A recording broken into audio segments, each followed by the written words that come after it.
All right, kali lugambo mba nyingiddewo gamba nti atuuse tambuza video bassebo ne banyabo sanso okuba ate nga tuli ffenna right about now. Breaking news. Nasonywa mbadde mba kulya kamere mbadde siri bulungi naye mbadde nakamala olya kamere wende story neegwawo bassebo ne banyabo. Kyagulanyi Sentamu Robert Bobi Wine mukaweefube w'okulaba nti bannayuganda baba ne internet ku lunaku lw'okulonda asazeewo kunoonya omukulu amanyikibbwa nga Elon Musk. Elon Musk gw'olengera ku screen yawo ye ssenkaggale the richest man in the whole world. Elon Musk ono alina internet gye yakola bagita Starlink.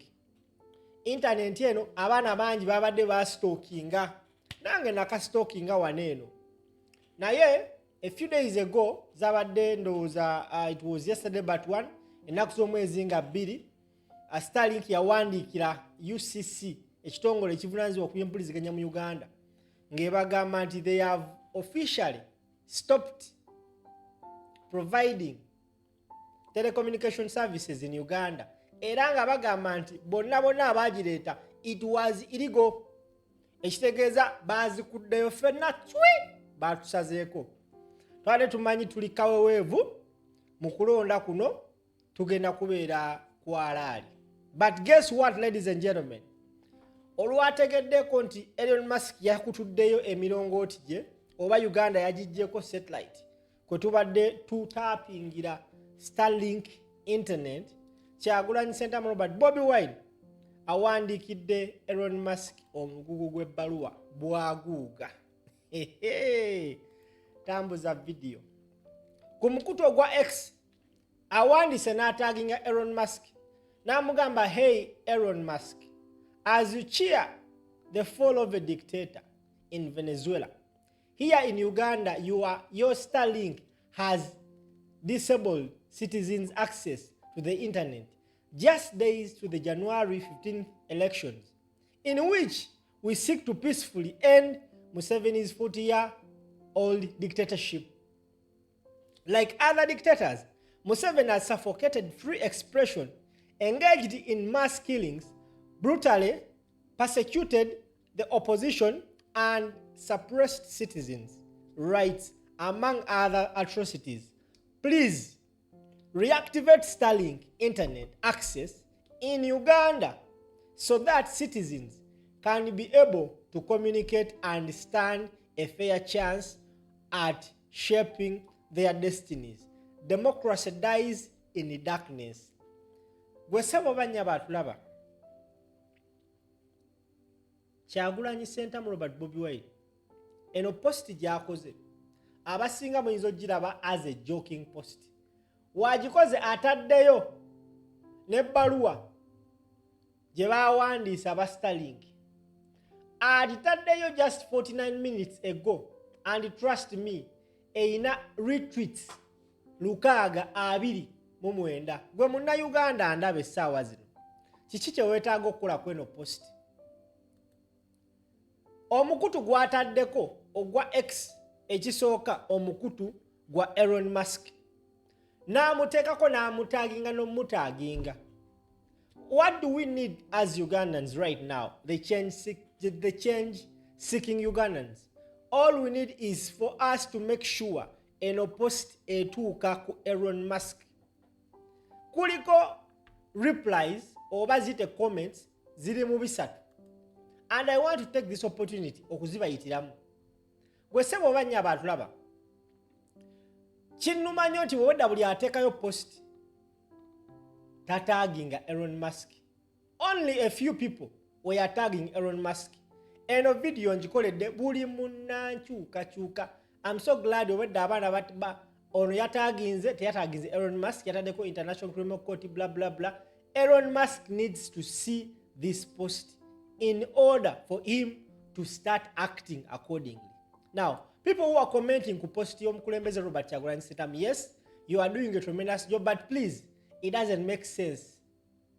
Tolaba ono yagambye abaana muli solid tagging Elon Musk. Please, buli agenda ku mukutu ogwa X ku post y'omukulembeze giretweeting gitagging Elon Musk. Most of the people by the way abasinga tebamanyi what is happening in Uganda. Fe tuyinza okuba tumanyi naye nga Elon Musk tamanyi, because at the moment there are so many things that are happening catching attention ya Elon Musk. Ekisooka right now ensonga ya Venezuela efuuse ensonga, ekimu kubiraga nti ye eye Uganda agenda giwa attention ntono, but okugiwa attention ewera kiba kyetaagisa kigwe muna Uganda kyendi mu kugamba waneeno. We have to make sure tumumanyisa ategeere nti bannaye Elon Musk ekiri e Uganda kyekyo. So each and every person, whoever goes to this post to comment, please making sure mu comment yo otaginzemu Elon Musk, otaginzemu Starlink.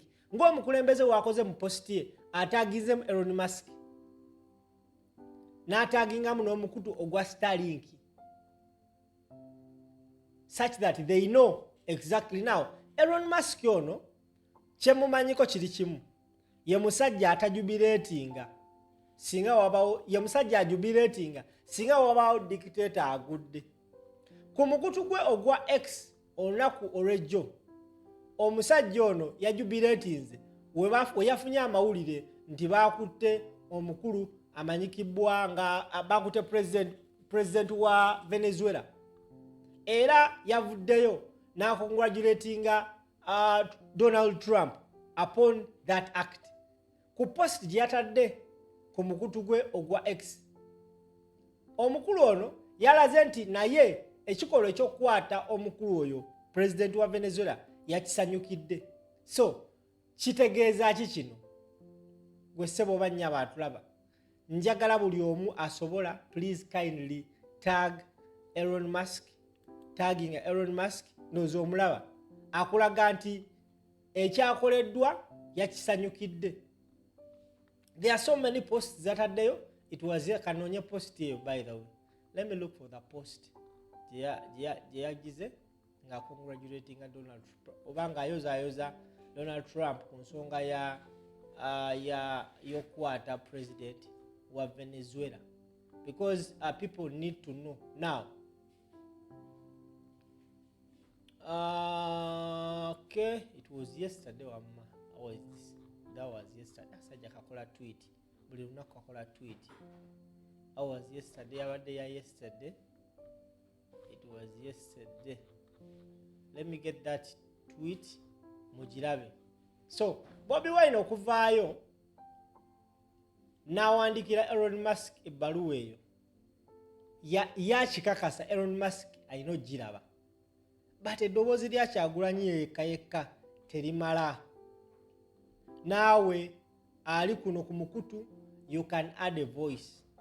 Let's make sure this goes viral, because if other countries use Starlink mu demonstrations, then why not Uganda?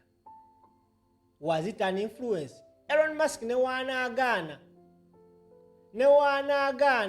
okuzaako internet eno wadde nga twagisasudde ffe abamu, kijja kuba ate kisindika message to the entire world nti Elon Musk adde eno n'asinika ebinnyo n'abantu, kumba atadde emabega n'atandika osinika ebinnyo ne badictator. So go wena alaba omukutu guno right now, please kindly help as much as you can okwongera otaginga omukulu ono amanyikibwa nga Elon Musk asobole okutegeera ensonga nti bannayuganda si basanyufu n'akamu, naddala nga akaseera kano ebula ennaku ntono nnyo tugende mu kulonda. Very many of us twabadde tuli bakkakkamu nga tuli bagumu nga tugamba yes ka internet twakafunye, era nga tumanyi tugenda kusabula omusajja n'enkoona enywe, kati twasigaza essuubi lirimu lyokka essuubi lya bit chat. Twasigaza essuubi lya bit chat lyokka. Naye kyemmanyi eddoboozi ly'omukulembeze kaalitaddeyo, trust me, all I know is there is going to be something. Bobi Wine abasinga tumulabanga omuntu wa bulijjo, naye this is a person who has been traveling. Zino engendo Kyagulanyi zabaddengako by the way okuva we yatandika campaign tanabafulumako ggwanga. naye ebbanga lyonna for the past 4 years abadde afuluma naye nga tagenda kwejalabya. Abadde afuna meetings ezimu nga tuzitegeera endala nga tetuzitegeera, nga kyonna kye bakola beetegekera 2026 because they knew from day one nti bajja kujjako internet. Abasinga mwewuunya lwaki Bobi Wine atadde nnyo essira ku baano downloadinga bit chat. Kyagulanyi Ssentamu Robert Bobi Wine katyanga ntandika mugoberera ku mikutu gimugatta bantu.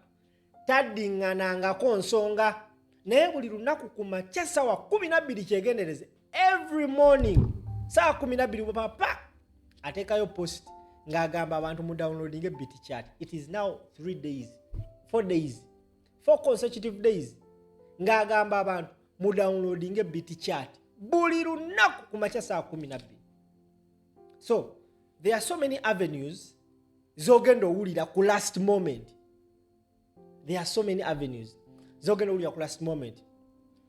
Ekyokuba nti bajjako Starlink, no one thought of it. Twabadde tukimanyi sure deal, abasinga tuli kaweweevu era nga ffe ezaffe omanyi abasajja balina drone eziyita mu bbanga we balaba Starlink kazimbeko nga bajja bagikukunulayo, kati ffe twali twazibika nozibika naye abasajja bagenzi olaba nga tugenda sigala tuli connected ndowooza ne batukirira omusajja n'atukuulayo. Naye I strongly believe that these guys fed these gentlemen and women aba Starlink wrong information.